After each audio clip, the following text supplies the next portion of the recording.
ರಾಜ್ಯಕ್ಕೆ ಹಾಗೂ ನಮ್ಮ ಲೋಕಸಭಾ ಕ್ಷೇತ್ರ ಅಂತ ಹಾಸನಕ್ಕೆ ಅತ್ಯಂತ ನಿರಾಶಾದಾಯಕವಂತಹ ದಿನ ಇದು.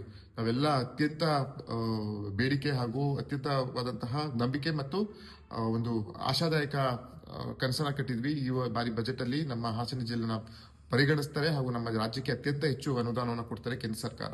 ಇವತ್ತೇನು ವಿತ್ತ ಸಚಿವರಾದಂತಹ ನಿರ್ಮಲಾ ಸೀತಾರಾಮನ್ ಅವರ ಒಂದು ಮುಂಗಡ ಪತ್ರ ಇವತ್ತು ಮಂಡನೆ ಆಯಿತು ಲೋಕಸಭೆಯಲ್ಲಿ.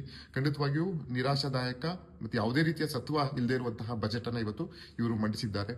ನಮ್ಮ ಜಿಲ್ಲೆಗಂತೂ ಇವರು ಕ್ರಮೇಣ ಕಳೆದ ವರ್ಷದಂತೆ ಈ ವರ್ಷ ಸಹ ಅನ್ಯಾಯ ಮುಂದುವರೆದಿದೆ. ಮಲತಾಯಿ ಧೋರಣೆ ಅಂತೂ ಎತ್ತಿ ಕಾಣುತ್ತಿದೆ. ಇದು ಕರ್ನಾಟಕ ರಾಜ್ಯದ ಮೇಲಾಗಿರ್ಬೋದು, ನನ್ನ ಜಿಲ್ಲೆ ಹಾಸನ ಜಿಲ್ಲೆ ಮೇಲೆ ಆಗಿರ್ಬೋದು. ಅವತ್ತು ಅತ್ಯಂತವಾಗಿ ನಿರೀಕ್ಷಿಸಲ್ಪಟ್ಟಿದ್ವಿ. IIT ನಮ್ಮ ಹಾಸನ ಜಿಲ್ಲೆಯ ಯುವಕರ ಹಾಗೂ ನಮ್ಮೆಲ್ಲರ ಸಾರ್ವಜನಿಕರ ಒಂದು ಕನಸು. IIT ನಮ್ಮ ಹಾಸನಕ್ಕೆ ಮಂಜೂರಾಗ್ತದೆ ಅಂತ ನಾವೆಲ್ಲ ಭಾವಿಸಿದ್ವಿ. ಅದು ಸಹ ಈ ಸಲ ಹುಸಿಯನ್ನ ಆಯಿತು. ಎಲ್ಲರಿಗಿಂತ ಜೊತೆಗೆ ಮಾನವ ಮತ್ತು ಕಾಡು ಪ್ರಾಣಿ ಅಂದ್ರೆ ಆನೆ ದಾಳಿ ಮಿತಿಮೀರಿದ್ದು ನಾವು ಸಚಿವರಲ್ಲಿ ಸದನದಲ್ಲಿ ಹಲವಾರು ಬಾರಿ ಮನವಿಯನ್ನ ಮಾಡಿದ್ವಿ. ಅದಕ್ಕೆ ಯಾವುದೇ ರೀತಿಯಲ್ಲಿ ಅನುದಾನವನ್ನ ಕೊಡ್ತಾರೆ ಅಂತ ನಾವು ಕಾತುರದಿಂದ ಕಾಯ್ತಿದ್ವಿ. ಅದು ಸಹ ಇವರು ಈ ಒಂದು ನಿರೀಕ್ಷೆ ಹುಸಿಯಾಗಿದೆ. ಜೊತೆಗೆ ಇವತ್ತು ನೀರಾವರಿ ವಿಷಯದಲ್ಲಾಗಿರ್ಬೋದು, ಕೈಗಾರಿಕಾ ವಿಷಯದಲ್ಲಾಗಿರ್ಬೋದು, ನಮ್ಗೆ ಯಾವುದೇ ರೀತಿಯ ಕಾರಿಡಾರ್ ಆಗಿ ಗುರುತಿಸಿ ನಮ್ಮ ಕರ್ನಾಟಕ ರಾಜ್ಯದಲ್ಲಿ ಹಾಗೂ ನಮ್ಮ ಹಾಸನ ಜಿಲ್ಲೆಗೆ ಯಾವುದೇ ರೀತಿಯ ದೊಡ್ಡದಂತಹ ಒಂದು ಕೈಗಾರಿಕಾ, ಅದು ಟೆಕ್ಸ್ಟೈಲ್ ಪಾರ್ಕ್ ಆಗಿರ್ಬೋದು, ಯಾವ್ದಾರ ಹಬ್ ಸಿಗುತ್ತದೆ ಅಂತ ನಾವೆಲ್ಲ ಭಾವಿಸಿದ್ವಿ. ಅದು ಸಹ ಈ ಬಾರಿ ನಮಗೆ ಹುಸಿಯಾಗಿದೆ.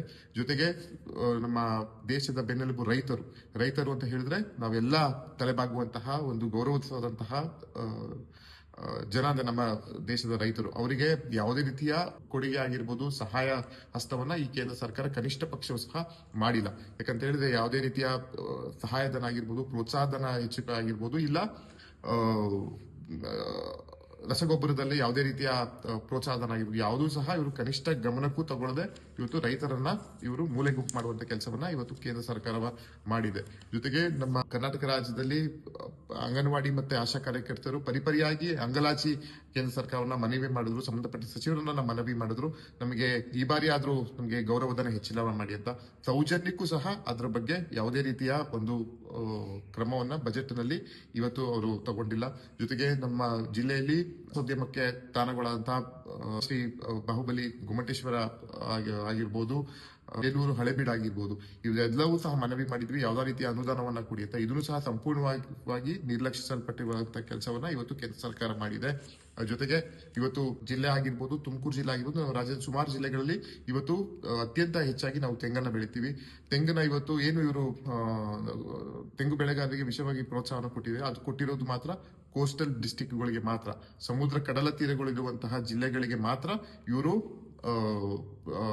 ಒತ್ತನ್ನು ಕೊಟ್ಟಿದ್ದಾರೆ. ಅದು ತೆಂಗು ಬೆಳೆಗಾರರಿಗೆ.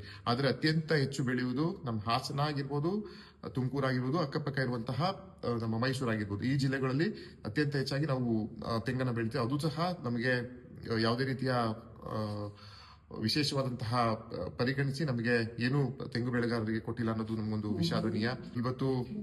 ಜೊತೆಗೆ ಇವತ್ತು ಸುಮಾರು ಮನವಿಯನ್ನ ಮಾಡಿದ್ವಿ. ಹಿರಿಯ ನೀರಾವರಿ ವಿಷಯದಲ್ಲಾಗಿರ್ಬೋದು, ನೀರಾವರಿ ಭದ್ರಾ ಮೇಲ್ದಂಡೆ ವಿಷಯದಲ್ಲಿ ಕಳೆದ ಬಜೆಟ್ ಅಲ್ಲೂ ನಾವು ನಿರೀಕ್ಷಿಸಲ್ಪಟ್ಟಿದ್ವಿ. ನಮ್ಗೆ ಯಾವ್ದೋ ರಾಷ್ಟ್ರೀಯ ಯೋಜನೆ ಆಗಿ ಪರಿಗಣಿಸಿ ನಮಗೆ ಮತ್ತೆ ಅನುದಾನವನ್ನು ಬಿಡುಗಡೆ ಮಾಡ್ತಾರೆ ಅಂತ.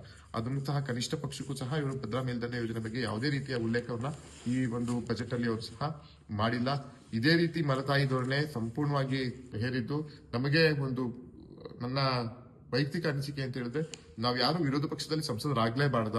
ನಾವೆಲ್ಲ ಪ್ರಪ್ರಥಮವಾಗಿ ಹಲವಾರು ಕನಸಿಟ್ಟು ಜನರು ನಮಗೆ ಆಯ್ಕೆ ಮಾಡಿ ಕಳಿಸಿರ್ತಾರೆ. ಆಯ್ಕೆ ಮಾಡಿದ ನಂತರ ನಮ್ಗೆ ಅತ್ಯಂತ ಹೆಚ್ಚು ಜವಾಬ್ದಾರಿ ನಮಗಿರ್ತದೆ, ನಮ್ಮ ಜಿಲ್ಲೆ ಮೇಲೆ ಮತ್ತೆ ಜನರ ಮೇಲೆ. ಹಾಗಾಗಿ ಜಿಲ್ಲೆ ಜನರಿಗೆ ನಾವು ಯಾವ ರೀತಿಯ ಉತ್ತರ ಕೊಡಬೇಕು ಅನ್ನೋದನ್ನ ನಾನು ಯಕ್ಷ ಪ್ರಶ್ನೆ ಮಾಧ್ಯಮ ಮುಖಾಂತರ ನಾನು ಕೇಂದ್ರ ಸರ್ಕಾರಕ್ಕೆ ಹಾಕ್ತೀನಿ. ಜೊತೆಗೆ ಇವತ್ತು ದೊಡ್ಡದಾಗಿ ಕಳೆದ ವಾರ ಏನು ನಾವು ರೈತರ ಮಕ್ಕಳು, ನಾವು ಬಡವರ ಪರ ಅಂತ ಇವರು ಏನು ಸರ್ಕಾರದ ಮುಖ್ಯಮಂತ್ರಿಗಳು ಉಪಮುಖ್ಯಮಂತ್ರಿಗಳ ಬಗ್ಗೆ ಟೀಕಾ ಪ್ರಹಾರ ಮಾಡಿ ಒಂದು ದೊಡ್ಡ ಸಮಾವೇಶವನ್ನ ಇವರು ಮಾಡಿದ್ರು. ಅದರಲ್ಲಿ ಹೇಳಿದಂತಹ ಯಾವುದೇ ಒಂದು ಯೋಜನೆಯೂ ಸಹ ಕನಿಷ್ಠ ಪಕ್ಷಕ್ಕೂ ಸಹ ಇವತ್ತು ಈ ಬಜೆಟ್ ಅಲ್ಲಿ ಕೊಟ್ಟಿಲ್ಲ. ಇವರು ಯಾವ ಪುರುಷಾರ್ಥಕ್ಕೆ ಈ ಒಂದು ಸಮಾವೇಶವನ್ನ ಮಾಡಿದ್ರು ಅಂತ ಜನರಿಗೆ ಒಂದು ದೊಡ್ಡವಾದಂತಹ ಪ್ರಶ್ನೆ ಕಾಡ್ತಾ ಇದೆ. ಯಾಕಂತ ಹೇಳಿದ್ರೆ ಇವರು ದೊಡ್ಡ ಸಮಾವೇಶ ಮಾಡಿದ್ ನೋಡಿ ನಮ್ಗೆ ಯಾವ್ದಾ ರೀತಿಯಲ್ಲಿ ಕೇಂದ್ರ ಸರ್ಕಾರ ನಮ್ಮನ್ನ ಪರಿಗಣಿಸಬಹುದು ನಮ್ಮ ಜಿಲ್ಲೆ ಅಂತ ನಾವು ಭಾವಿಸಿದ್ವಿ. ಅದು ಸಂಪೂರ್ಣವಾಗಿ ಖುಷಿಯಾಗಿದೆ. ಹಾಗಾಗಿ ಮನವಿಯನ್ನ ಮಾಡ್ತೀನಿ ರಾಜ್ಯ ಜನತೆಗಳಿಗೆ, ಇವರು ಕೊಡುವಂತಹ ಸುಳ್ಳು ಆಶ್ವಾಸನೆಗಾಗಿರ್ಬೋದು, ಬಿಟ್ಟಿ ಪ್ರಚಾರಕ್ಕಾಗಿರ್ಬೋದು ನಂಬಬೇಡಿ. ಯಾವತ್ತಿದ್ರೂ ನಮ್ಗೆ ಏನಾದ್ರೂ ಒಳ್ಳೇದು ಮಾಡ್ತಾ ಇದ್ರಿ ಅಂತ ಹೇಳಿ ನಮ್ಮ ಕಾಂಗ್ರೆಸ್ ಪಕ್ಷ ಜೊತೆಗೆ ಸತ್ಯತೆಯನ್ನ ತಿಳಿದು ನಾವು ಮುಂದಿನ ದಿನಗಳಲ್ಲಿ ಯೋಚನೆ ಮಾಡಿ ಜನ ತೀರ್ಮಾನ ತಗೊಳ್ತಾರೆ ಅಂತ ನಾನು ಭಾವಿಸ್ತೀನಿ. ನಮಸ್ಕಾರ.